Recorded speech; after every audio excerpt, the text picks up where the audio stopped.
Hello guys, welcome back to my mini vlog. আশা করি আপনারা সবাই ভালো আছেন। আর আজকে চলে এসেছি দুপুরে লাঞ্চ মেনু নিয়ে। আর আছে দুপুরে লাঞ্চ মেনুতে আছে ফ্রায়েড রাইস, আর এটা রয়েছে গাজর দিয়ে ক্যাপসিকাম, ফুলকপি, পনির, কিশমিশ, কাজু বাদাম দিয়ে করেছি। আর দেখুন কত সুন্দর দেখতে লাগছে সে, আর দেখুন কত সুন্দর ভাতগুলো ঝরা ঝরা হয়েছে।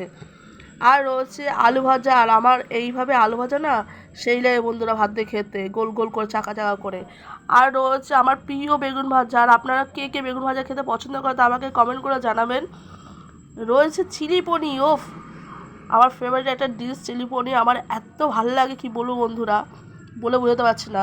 আর তাছাড়া রয়েছে পায়েস। পায়েসটা দেখুন সেই লাগছে, পুরো ক্ষীরের মতো জমে গেছে, এত সুন্দর দেখতে লাগছে। আর রয়েছে পালং শাক ভাজা। আর আপনাদের যদি এই লাঞ্চ মেনুটা ভালো হয় তাহলে অবশ্যই পাশে থাকবে, সাপোর্ট করবে। থ্যাংকস ফর ওয়াচিং বন্ধুরা, দেখা হচ্ছে নেক্সট ভিডিওতে। Tata, bye bye.